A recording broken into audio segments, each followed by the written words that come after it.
A Fábula da Floresta, a história que eu contarei para os meus netos. Marcelo R.Q.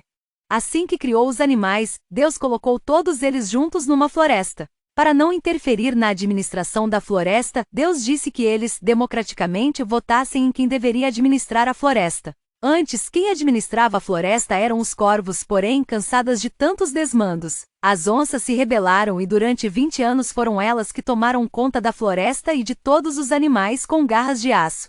Terminados esses 20 anos, as onças, exaustas de tantas críticas, entregaram para quem quisesse governar.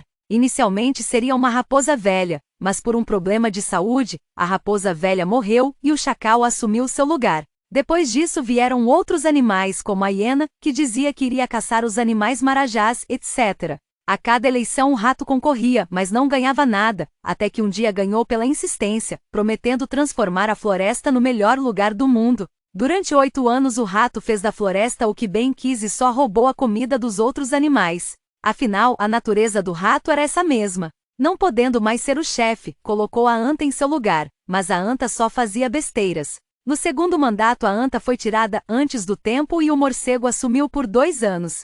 Acusado de todos os roubos e comprovado que havia roubado, o rato foi preso. Mas a vida do rato não era tão ruim. Vez ou outra recebia a visita da galinha, que tinha um cérebro pequeno e só servia mesmo para abate. Vieram novas eleições. Os animais cansados de tantos anos de roubalheira votaram no leão, que ganhou de lavada. Assumiu a floresta para descontentamento dos jumentos, burros, mulas, pacas e hienas que ainda apoiavam cegamente o rato, mesmo sabendo que ele havia roubado. É que o rato, durante a sua gestão, dava caroços para esses animais, enquanto os frutos mesmo iam para os seus amiguinhos ratos também. O leão começou a mudar a floresta. A comida não desaparecia, muitas modificações foram feitas e a floresta avançava. Mas isso causou descontentamento nos outros ratos, que então armaram uma armadilha contra o leão. Pediram a 9 abutres que dessem um jeito de inocentar o rato, e assim eles fizeram. O rato saiu da gaiola se dizendo o animal mais santo da floresta. Os jumentos, os burros, as mulas, as pacas e os veados fizeram uma grande festa.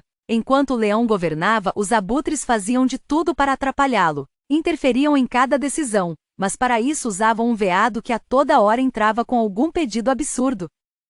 O leão não queria ferir as leis da floresta, mas algumas decisões foram tomadas para impedir o avanço dos ratos, e o leão consultou as onças, os patos e os pássaros sobre a possibilidade de intervir, mas infelizmente as onças já não eram mais as mesmas de antes. Haviam se transformado em gatinhos medrosos.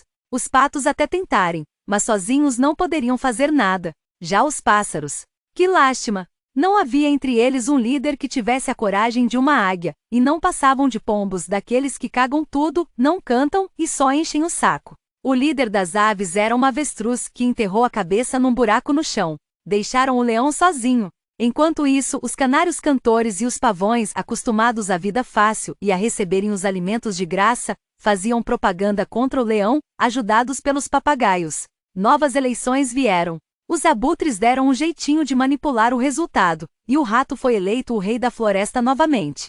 E ai de quem falasse alguma coisa. Um dos abutres mandava prender na mesma hora. Instalou-se uma ditadura na floresta para a tristeza e indignação da maioria da fauna, com exceção dos burros, antas, mulas, piranhas, ratos, papagaios, corvos, serpentes, abutres e pacas. O leão triste foi para uma floresta distante. Enquanto isso, o rato voltou a roubar como nunca. Colocou todos os animais que haviam colaborado com ele na sua administração, e esses eram os que mais faziam besteiras.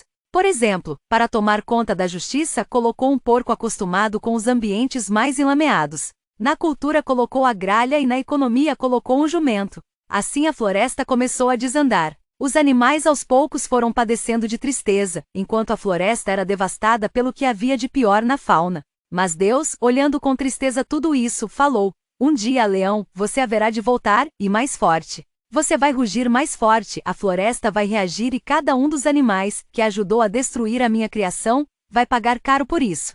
Inclusive os que te traíram ou se acovardaram. Que a minha justiça seja feita e não a dos abutres. E todos os animais se animaram, porque Deus é Deus.